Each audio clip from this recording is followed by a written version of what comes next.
श्रीमद् भागवत सुनने वाले सभी श्रोताओं को जय श्री कृष्णा, राधे राधे। पिछले पार्ट में हम सब ने सुना कि अजामिलोपाख्यान के द्वारा दिव्य कथा सुनी। अब राजा परीक्षित कहते हैं कि महाराज, आपने ध्रुव जी के वंश को अधूरा सुनाया, उन प्रचेता का क्या हुआ? तो सुखदेव जी कहते हैं, राजन, जब प्राचीन बरही के पुत्र प्रचेता तपस्या करके वापस लौटे, तब उन्होंने देखा कि ये जो पृथ्वी है, पृथ्वी पे ये जो वृक्ष थे बहुत बढ़ गए थे, क्योंकि उनके जो पिता थे वो निवृत्ति परायण हो गए थे, प्राचीन बरही। ये लोग देखकर उनको बहुत क्रोध आया और उन्होंने तपस्या के बल पर सभी वृक्षों को जलाना चालू कर दिया।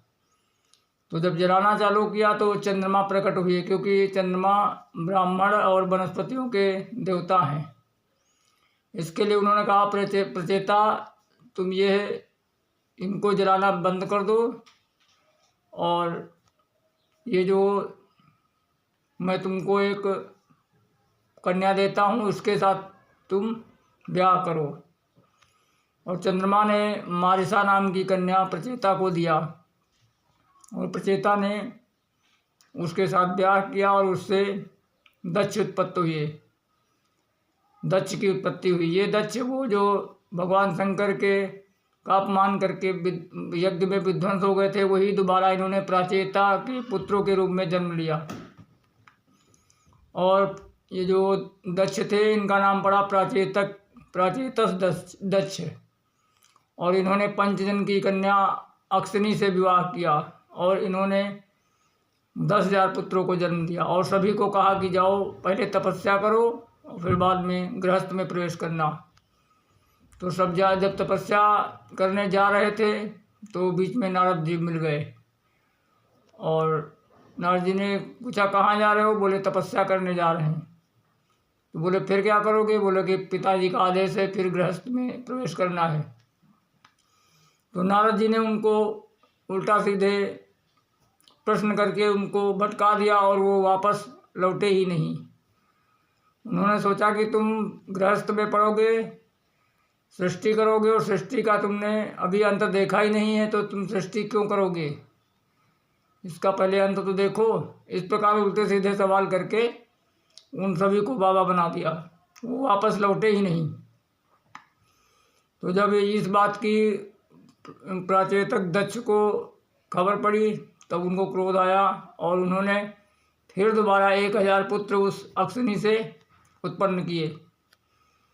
तो जब 1,000 पुत्र उत्पन्न किए तो वो भी तपस्या करने गए और उनको भी नारद जी ने बाबा बना दिया, वो भी लौट के नहीं आए। तो प्राचेतक दक्ष को बहुत क्रोध आया और उन्होंने कहा कि ये नारद जी मिल जाए तो मैं इनकी खबर लूँ। और ऐसा कह ही रहे थे कि वो सामने से नारद जी आते हुए दिखे। तो दक्ष ने उनको कहा कि अहो असाधो साधो नाम साधुलिंगेन नस्तया असाधकाय अर्भकाणाम भिक्षु मार्ग प्रदर्शिता।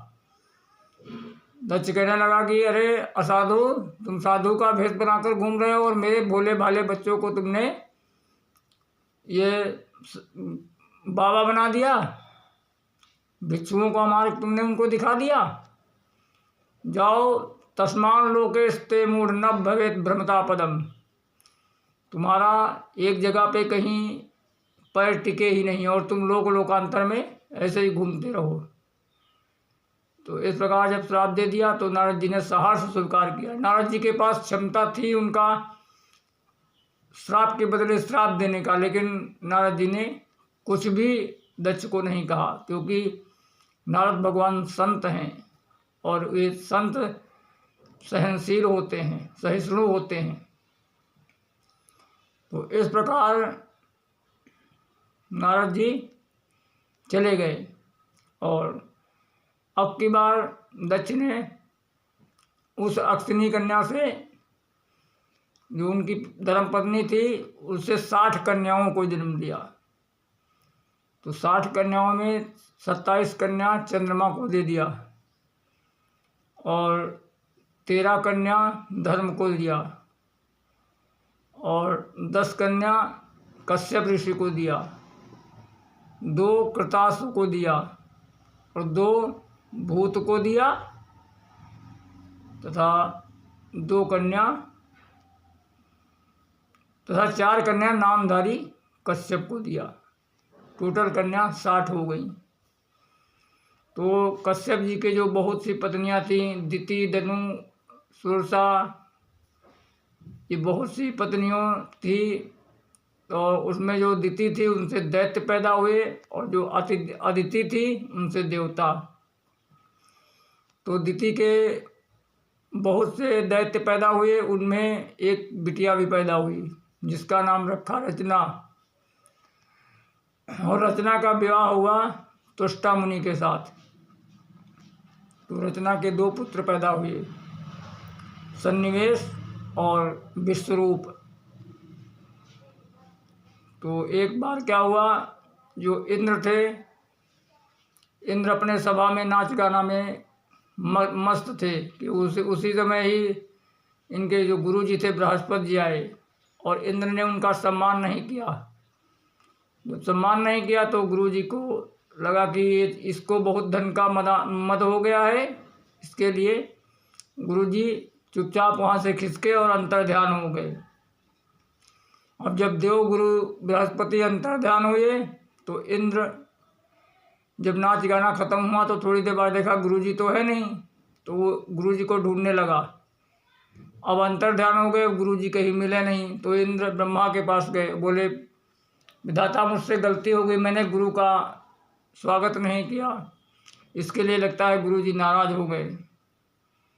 तो ब्रह्मा जी ने कहा कि कोई बात नहीं, तुम तब तक विश्वरूप है, इनको अपना गुरु बना लो। और उधर यह बात जब शुक्राचार्य को पता पड़ी तो उन्होंने दैत्यों से कहा कि आक्रमण बोल दो, समय अच्छा है, क्योंकि देवगुरु बृहस्पति से नाराज हैं। और दैत्यों ने तुरंत ही आक्रमण बोल दिया तथा स्वर्ग पर अधिकार कर लिया। अब इंद्र इधर उधर भटकने लगे। तो जब इधर उधर भटकने लगे तो ब्रह्मा जी ने कहा कि तुम विश्वरूप को गुरु बनाकर और अपना कार्य पूरा करो। तब इंद्र विश्वरूप के पास गया और कहा कि आप हमें गुरु के रूप में, हमारे यहाँ आप गुरु के रूप में, आपका स्वागत है, आप चलिए और हमारा मार्गदर्शन करिए। पहले तो विश्वरूप ने मना कर दिया, लेकिन बाद में फिर मान गए और इंद्र के गुरु बने और इंद्र को नारायण कवच का उपदेश दिया। जब इंद्र को नारायण कवच का उपदेश दिया विश्वरूप ने, तो इंद्र दोबारा शक्तिशाली हो गए और दैत्यों से उन्होंने युद्ध किया और दैत्य सभी हार गए तथा इंद्र को वापस स्वर्ग का राज मिल गया। और तो ये जो नारायण कवच है इसकी बहुत महिमा है। जो भी द्विजाति ब्राह्मण इसको नित्य धारण करता है उसकी भगवान नारायण कवच बनकर रक्षा करते हैं। इसकी बहुत ही महिमा है और द्विजाति को प्रतिदिन नारायण कवच का पाठ करना चाहिए। इस प्रकार जब स्वर्ग दोबारा मिल गया तो विश्वरूप ने कहा कि ऐसा करो, अब यज्ञ करते रहो जिससे तुम्हारी शक्ति बढ़ती रहे। तो विश्वरूप ने यज्ञ शुरू करा दिया। अब ये जो विश्वरूप हैं इनके जो दैत्य हैं वो मामा हैं और देवता भी मामा हैं, लेकिन दैत्य इनके मामा हैं सगे। तो जब विश्वरूप आहुति करते तो बीच बीच में अपने मामा के नाम की भी आहुति डाल देते, जिससे मामा को भी थोड़ा बल मिले। तो जब भी आहुति करते तो बलय स्वाहा इस प्रकार दैत्यों का नाम लेकर संभराय स्वाहा इस प्रकार कर देते। तो इंद्र ने देखा तो उन्होंने विश्वरूप को कहा कि गुरुजी आप मेरी शक्ति बढ़ा रहे हो या मेरे दुश्मनों की। उन्होंने मना किया तो ये विश्वरूप मान गए और फिर आहुति देने लगे। लेकिन बीच बीच में वो अपने जो उनके दैत्य थे उनकी भी आहुति दे देते। इससे जब इंद्र ने दोबारा देखा तो इंद्र को तुरंत क्रोध आ गया। तो इंद्र ने क्या किया, तुरंत ही अपने वज्र से विश्वरूप का सिर अलग कर दिया। अब जब विश्वरूप की इंद्र ने वज्र से हत्या कर दी तो अब इंद्र को ब्रह्महत्या लग गई, क्योंकि एक तो गुरु जी थे, दूसरे ब्राह्मण थे, इसके लिए इंद्र को ब्रह्महत्या लग गई। तो अब ब्रह्महत्या इंद्र के पीछे पड़ गई और इंद्र चारों दिशाओं में, 10 दिशाओं में भागते भागते फिर रहे।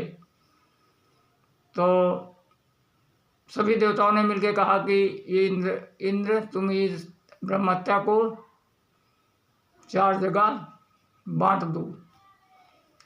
तब इंद्र ने ब्रह्महत्या को 4 जगह बांटा।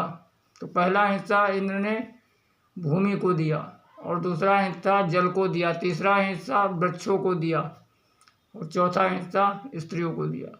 तो भूमि को दिया तो जो ऊसर के रूप में, बंजर के रूप में होती है, वो भूमि को हिस्सा मिला।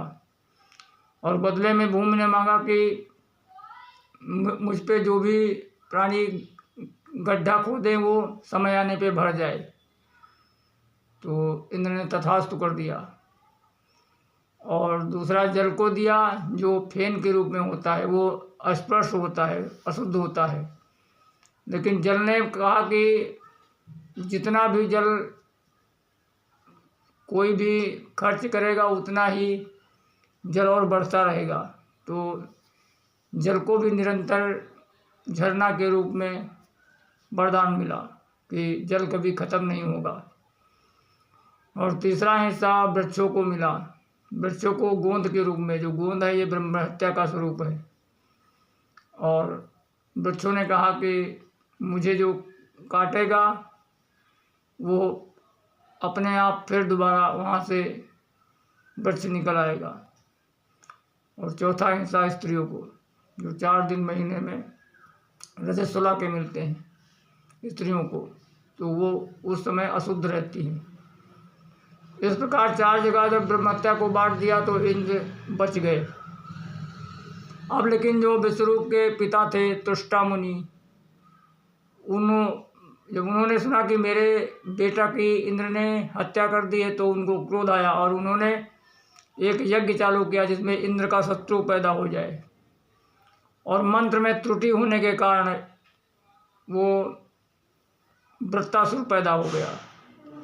तो उन्होंने मंत्र पढ़ा, इंद्र शत्रु विभर्धस्व माँ चिरम जय विद्विषम, और इसमें त्रुटि हो गई। इसमें उदात सुर की जगह अनुदात सुर लग गया, इसके लिए इसमें त्रुटि हो गई और वृत्तासुर पैदा हो गया। और वृत्तासुर जब पैदा हुआ अग्नि से तो बढ़ता बढ़ता उसका जो मुकुट था वो स्वर्ग में लग गया। और सभी जितने देवता थे सभी देखकर भागे, ये कौन आ गया, और तुरंत स्वर्ग खाली करके भाग गए। और वृत्तासुर ने स्वर्ग पे अधिकार कर लिया। अब इंद्र फिर परेशान, फिर ब्रह्मा जी के पास गए।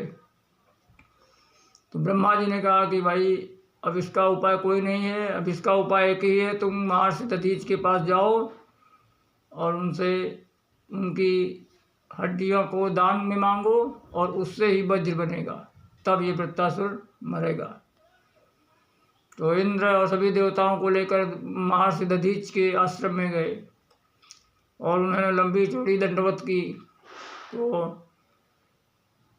दधीच मुनि समझ गए ये देवता बड़े परस्वार्थी होते हैं, ये देवता बड़े स्वार्थी होते हैं, लंबी चौड़ी दंडवत कर रहे हैं तो इसका मतलब कुछ ना कुछ मांगने आए हैं। तो उन्होंने कहा बताओ भाई देवताओं। तो पहले तो देवताओं ने खूब उनकी बड़ाई की, अरे महाराज संत महात्मा के सदा दूसरों के भलाई करते हैं और बहुत दयालु होते हैं, बहुत परोपकारी होते हैं तथा संसार का भला करते हैं। इस प्रकार खूब भलाई, खूब तब खूब जब बड़ाई की तो दधीच मुनि ने प्रसन्न होकर कहा, बताओ भाई देवताओं क्या चाहिए। तब देवताओं ने हाथ जोड़कर कहा, महाराज हमें आपकी शरीर की हड्डियाँ चाहिए। तो अब दधीच मुनि ने कहा कि भाई देवताओं सोच समझ के मांगो, क्या मांग रहे हो, कोई अपना शरीर भी देगा जीते जी। तब देवता सभी अन्य विनय बहुत करने लगे। तब दधीच मुनि ने कहा, मैं तो तुमको देख रहा था, ये शरीर तो वैसे भी क्रमविट भस्म संज्ञातम शरीरम मित वर्णितम, ये तो वैसे भी इसकी 3 ही गतियां हैं। अगर इसको ज़मीन में गाड़ दिया जाए तो इसको कीड़े खा जाएंगे, और अगर बाहर जंगल में फेंक दिया जाए तो कोई शेर बाघ नरभक्षी पशु खा जाएंगे और वो विष्ठा के रूप में बाहर हो जाएगा, और अगर अग्नि में जला दिया जाए तो ये भस्म हो जाएगा और राख बन जाएगा। क्रमविट भस्म संज्ञातम, ये शरीर की 3 ही गतियां हैं, चौथी गति कोई नहीं है। तो इसके लिए अगर हमारा शरीर जीते जी तुम्हारे काम में लग जाए तो इससे परोपकार और क्या होगा। और ऐसा कहकर दधीच मुनि ने प्राणायाम के द्वारा अपनी समाधि लगा ली और अपने प्राण छोड़ दिए। तब दधीच मुनि कि जो मेष मांस जो रक्त था वो सभी चींटियों ने ख़त्म कर दिया, और जब केवल हड्डियां बची तो उस हड्डियों से इंद्र ने वज्र बनाया।